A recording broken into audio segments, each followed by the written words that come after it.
Hello bachcho, let's read the question. The question says spraying sugarcane crop with A increases in the length of stem, thus increasing the yield by as much as B tons per acre.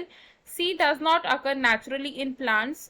Search for natural substances with cytokinin-like activities led to the isolation of D from corn kernels and coconut milk. तो question में हमें बोला है कि अगर हम sugar cane की crop को स्प्रे करेंगे विद ए तो क्या होगा, उसकी स्टेम की लेंथ इंक्रीज होगी और साथ के साथ उसकी ईल्ड इंक्रीज हो जाएगी बाय बी टन्स पर एकड़।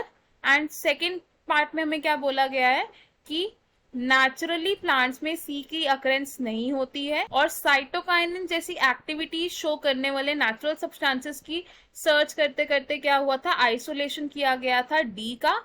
और किससे किया गया था ये isolation? From corn colonel's and coconut milk. हमें 4 ऑप्शंस दिए जिनमें से हमें क्या करना है, ए बी सी और डी को आइडेंटिफाई करना है इनमें से और एक करेक्ट ऑप्शन को चूज करना है। तो सबसे पहले हम इस क्वेश्चन में की कॉन्सेप्ट को समझेंगे। इस क्वेश्चन में हमारा की कॉन्सेप्ट होगा gibberellins and cytokinin. Gibberellins and cytokinins.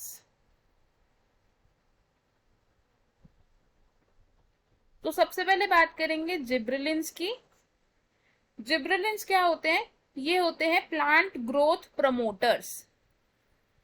Plant growth promoters.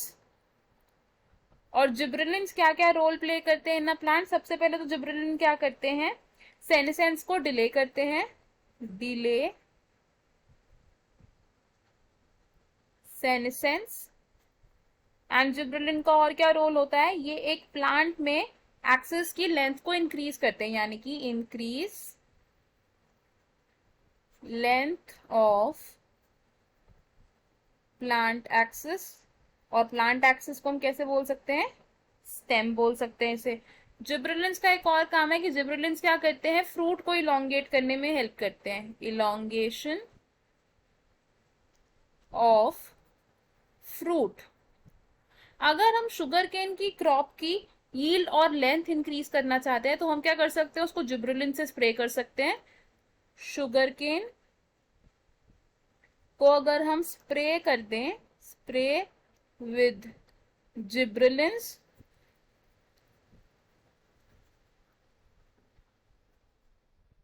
तो क्या होगा, स्टेम लेंथ इंक्रीज हो जाएगी, स्टेम लेंथ इंक्रीज हो जाएगी और साथ के साथ इस क्रॉप की यील्ड भी इंक्रीज हो जाएगी अप टू 20 टन्स पर एकड़।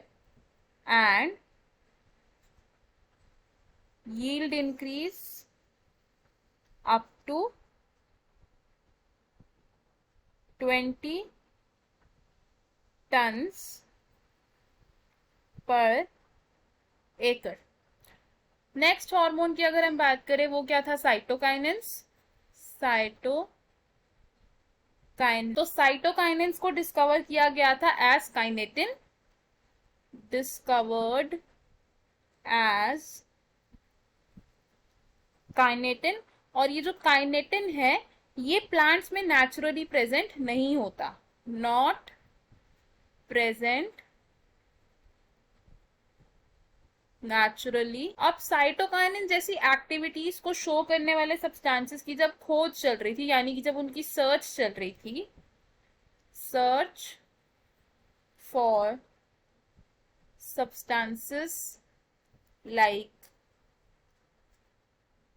साइटोकाइनिन्स, तो क्या हुआ था, एक केमिकल कंपाउंड को आइसोलेट किया गया था जिसका नाम क्या था, जियाटिन।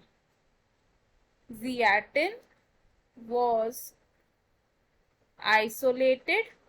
और जियाटिन को कहां से आइसोलेट किया गया था, इसे आइसोलेट किया गया था from coconut milk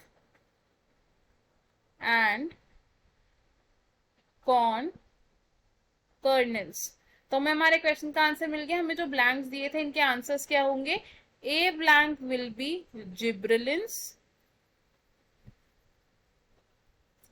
B blank will be 20 tons per acre, C blank will be kinetin and d blank होगा हमारा जियाटिन। तो हमारा करेक्ट आंसर क्या होगा from the given 4 options? The correct answer will be option d, gibberellin, 20, kinetin and zeatin. तो हम क्या लिखेंगे यहाँ पर? We will write option d is correct. बाकी के ऑप्शंस क्यों इनकरेक्ट हैं देखते हैं। Option a says a blank is auxin, b blank is 10, c is NaA and D is zeatin. तो इस ऑप्शन में ए, बी और सी ब्लैंक के आंसर्स गलत दिए हुए, तो ये ऑप्शन रॉन्ग हो जाएगा। Option b says gibberellin, 20, zeatin and kinetin. तो ये ऑप्शन भी रॉन्ग होगा बिकॉज इस ऑप्शन में सी एंड डी ब्लैंक गलत दिए हुए हैं। Option she says gibberellin, 10, zeatin, kinetin. तो ये ऑप्शन भी रॉन्ग होगा बिकॉज इस ऑप्शन में बी ब्लैंक, सी ब्लैंक और डी ब्लैंक के आंसर्स रॉन्ग दिए हुए। तो हमारा करेक्ट और फाइनल आंसर होगा इस क्वेश्चन में option D. I hope you understood it well. All the best. Thank you.